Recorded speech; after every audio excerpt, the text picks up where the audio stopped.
Okay, is everybody ready? Is this mic working? Talk in the middle? Okay. I've got my gloves on. Okay, well, so thank you everybody for coming out. Today is the first day of our distribution of healthy school meals to our students. So as you can see, we're at Monroe Clark Middle School here in City Heights, and we've got families that are both driving up and walking up. We're distributing lunch for each student, breakfast for tomorrow, and because of our great partnership with Feeding San Diego, we're able to distribute fresh vegetables as well.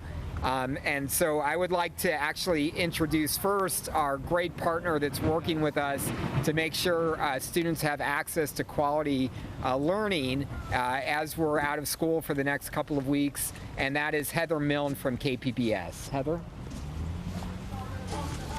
Good morning. I'm Heather Milne, Heathermilne. KPBS, in collaboration with the San Diego County Office of Education and San Diego Unified School District, is making available at-home learning options for educators, parents, and students. This initiative, called At-Home Learning, Where Children Matter, is providing a solution for students to continue learning while schools are closed due to COVID-19 precautionary measures. The initiative has two components: broadcast and digital. Beginning today, March 16th,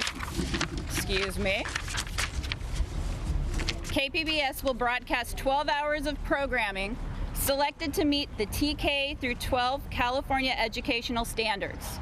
The programming will be from 6 a.m. to 6 p.m. in blocks by grade level on our secondary channel, KPBS 2. KPBS 2 can be accessed with an antenna at 15.2 on Cox 811 and Spectrum 1277. Content for grades TK through 3 will air from 6 a.m. to 8 a.m. Grades 4 through 8 from 8 a.m. to 1 p.m. Grades 9 through 12 from 1 p.m. to 6 p.m.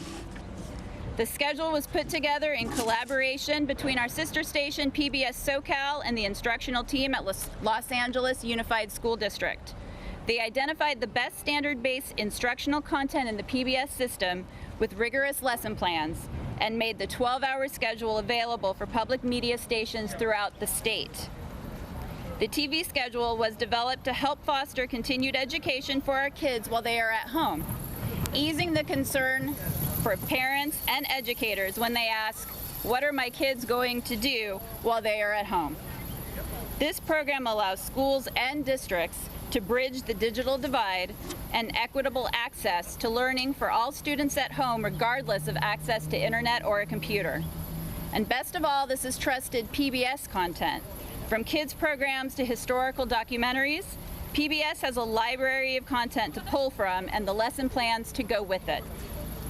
For the digital component, San Diego County students and educators have immediate access to an online library of free educational resources from PBS Learning Media, including videos, associated lesson plans, hosted training sessions, and self-guided how-to resources for teachers that accompany PBS trusted programs and align with current classroom standards. The URL is ca.pbslearningmedia.org. That's ca.pbslearningmedia.org. Public media is a public service that has the importance of children's education in its DNA. For 60 years, we have been America's classroom across all geographic boundaries, races, and income levels. Answering the call to ensure that our TK through 12th grade young people have access to learning while at home during this unprecedented time is critical to our mission, and we are honored to be of service because at KPBS, children matter. Thank you.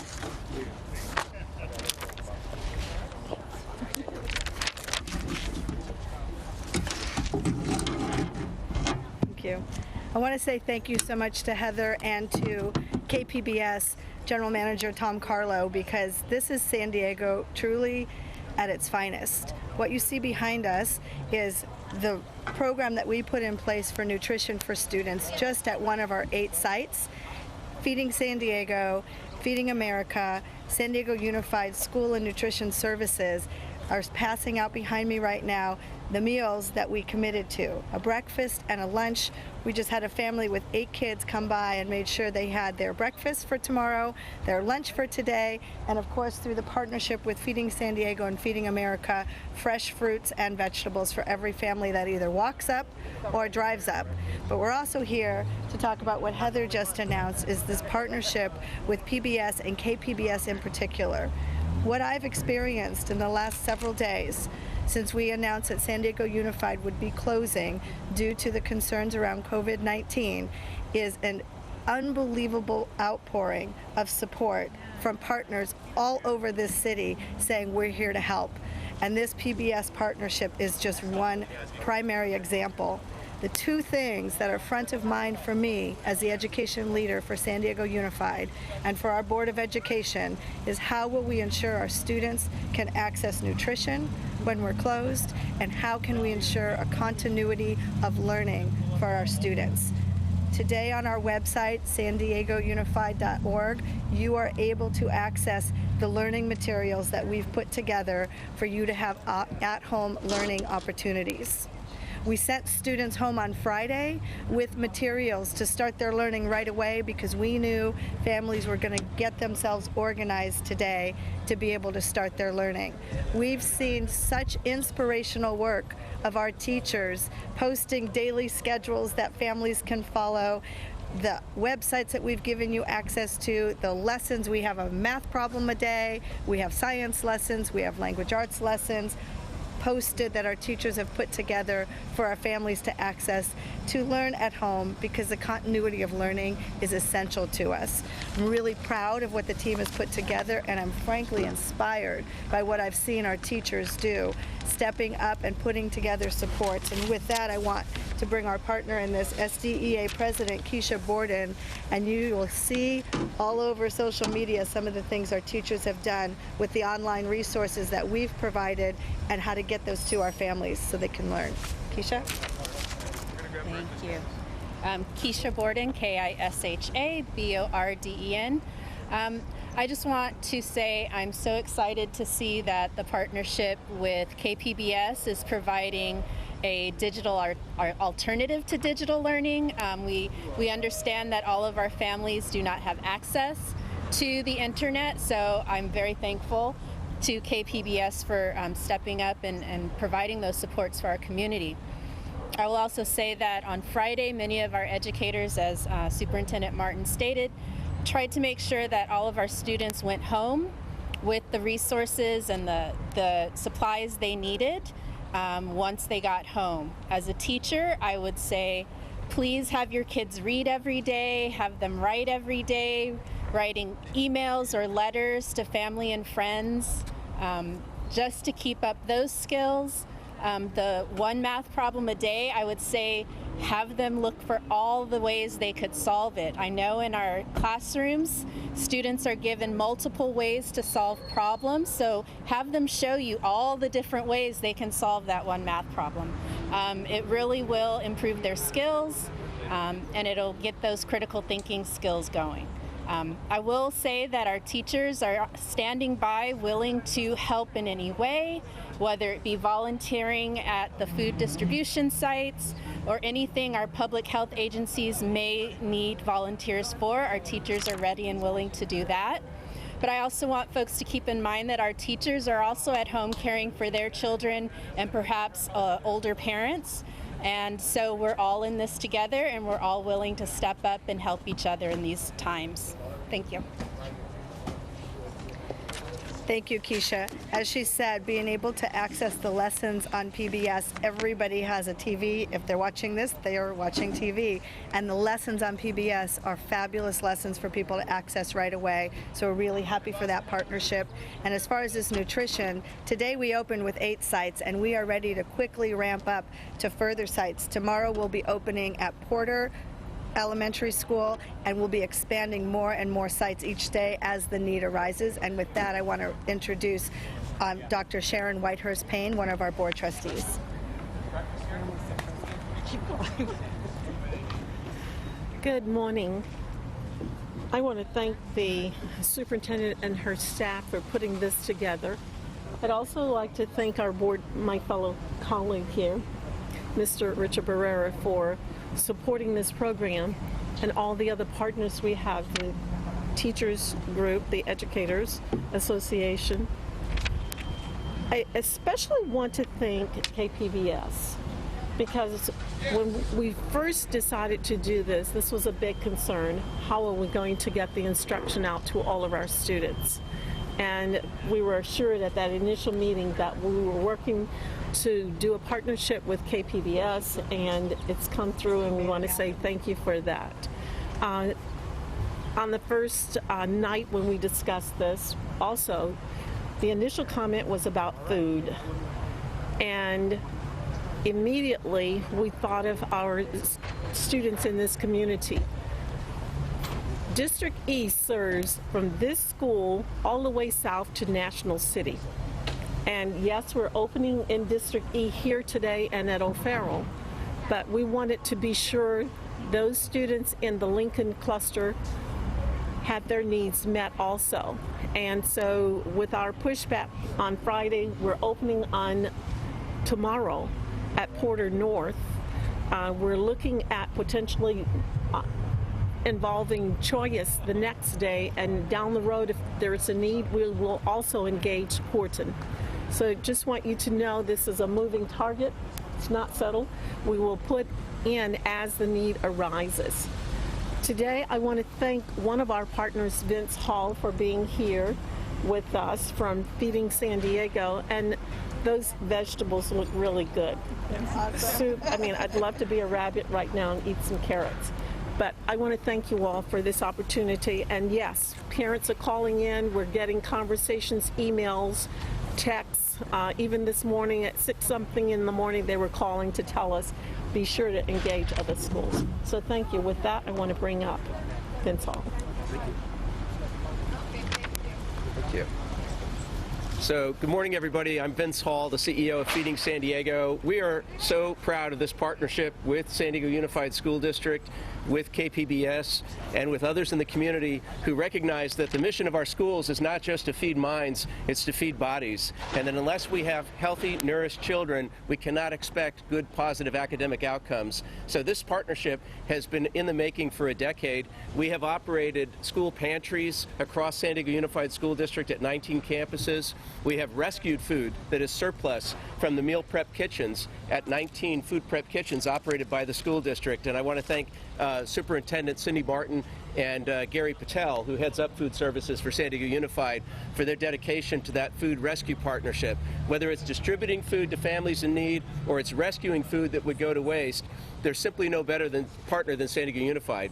Feeding San Diego is the Feeding America organization for this county. I was on a national conference call and had the opportunity to talk about this partnership with San Diego Unified, and everybody across the country was so impressed because it's just not happening at this level with this level of coordination. This is a very dangerous time for San Diego families, particularly for seniors.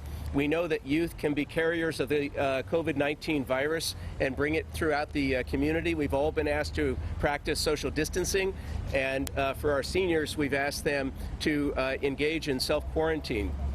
With that comes a lack of access to meal sites, whether it is the schools that have provided school breakfast and school lunch, and in some cases an after-school hot supper, or whether it is senior congregate meal sites where seniors are used to having a meal prepared for them. This virus is not only going to subject those individuals to a higher level of food insecurity, a lack of consistent access to nutritious food, but we're also seeing a spike in demand for hunger relief because workers in our travel and tourism industry are being laid off. People who are dependent on mobility in our society, on social experiences, whether it's bars, restaurants, etc., are feeling the negative effects as well. So the good news is, and I mean this, the good news is that San Diego is a community that rallies to help our own. And across this county, I have been so impressed by people who are donating fresh produce to Feeding San Diego so that we can get this produce out to the community, by volunteers who are offering to deliver food to seniors and others who might be cut off from food distribution sites, to the people who are donating funds to support Feeding San Diego during this crisis, and to people who are just reaching out to their neighbors and saying, "Are you okay? Is there something that you need? Can I do something to help you?" That's the spirit of San Diego. It's typified by the actions of every individual in our community, and it is modeled on the generous, cooperative spirit that San Diego Unified School District, under the leadership of the school board and Superintendent Cindy Marten, is showing right here today. So thank you very much. We can take a few questions.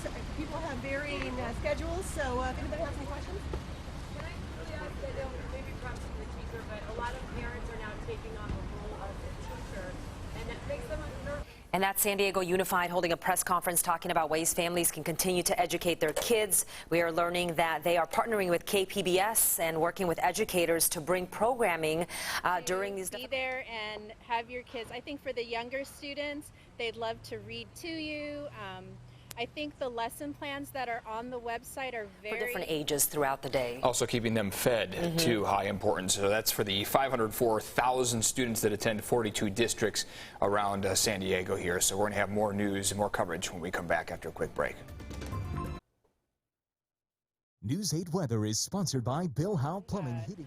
To answer questions, but again, not all teachers are able to provide that support. But I think what the district has put online will be very helpful for parents.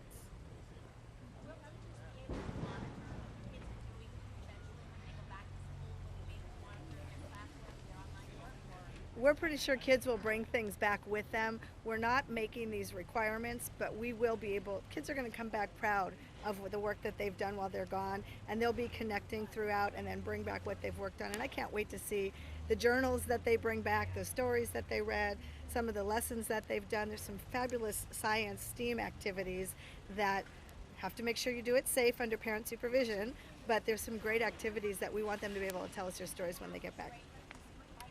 No. Yes.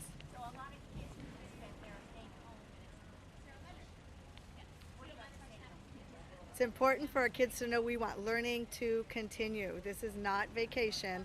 This is time to continue learning. And there's a time to learn independently and a time to learn in support of your teacher. And we know that parents are not replacing the role of the teacher, but they will create structured, guided activities for kids to show what they know. Our kids are brilliant and our teachers are invested, and we want learning to continue even during this terrible time that our schools need to be closed. Our kids want to learn and they will keep learning, and we're providing all manner of resources with all manner of access to those resources. And I just talked to a grandma this morning who set up the day for her granddaughter, and they have the grandparent has a science lesson with the weather every day, and the mother has somebody's doing the PE part, somebody's doing the reading part, and they've divided it all up so everyone can learn. Cindy, you want to refer to the sample schedule that Yeah, we posted online on all of our access points. I think it's on Integrated Youth Services right now. If you follow us on Instagram, we have a sample schedule. Wake up, have your breakfast, do PE time, have art, have science, have math, have reading, and we've broken up the day so you can have some sort of structure. I think what's really important is that there is a structure. This is not the time to just put them on a video game and let them play video games all day, or let them watch TV and movies all day, or let them this is a time to structure some learning and make that expectation. The worst thing you could do is just have kids, if they unstructure their day, get up in the morning like you were going to school, have your breakfast, put your clothes on. It's not pajama day all day. Get ready and do some work together. We also have kids doing creative things on their schedule. One of the times on one of the schedules is a playtime. And the playtime for a kindergartner, how do you play if you can't get together? Well, kids are FaceTiming playtime with each other. So we had kids this morning. I saw an example of kids doing a puppet show with each other. And it was their 30-minute playtime that was on their posted schedule, and during that playtime, they did it via FaceTime. So there's all kinds of really creative ways that are coming out.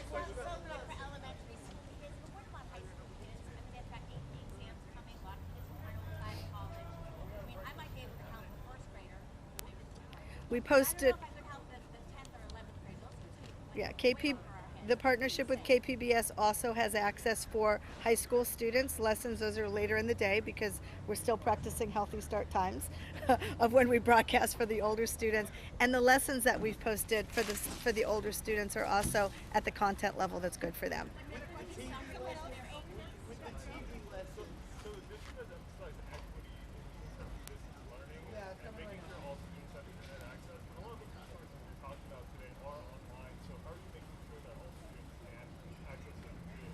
Yes, so the district website that we posted is accessible by your smartphone. We just tested it out this morning. You can go on your smartphone and you can see the lesson there and the text. We have some reading lessons, and it's a text that you can read at home from your phone. If you don't have a phone, and you don't even have a phone, you probably have a TV, and the lessons, there's scheduled lessons through PBS partnership that they can watch it on television as well.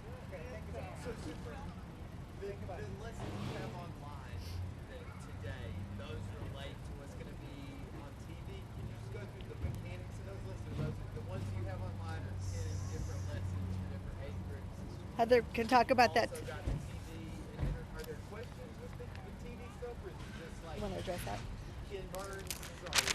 Remember, there's two types of learning partnership through PBS. One is the TV schedule, where it's kindergarten through second grade. I forgot the time she has the schedule, and then third through fifth, and then high school. But there's also a media online part with the lessons as well. So to repeat back, your question is, does the television broadcasting programming have lesson plans associated with it? It does not. So the broadcast component, the programming was selected to meet the standards, and the content is educational in itself. The students can, and teachers can, go on to the ca.pbslearningmedia.org and search for that program, and there might be worksheets already created. And then the teacher can, or parents as well, can log in and create an account, can drag and drop any specific lessons that are developed associated with the show, and then have that ready to go to either send to their class if they're a teacher, or work through with their child at home. So some of the media assets relate to some of the programs. Correct. Correct.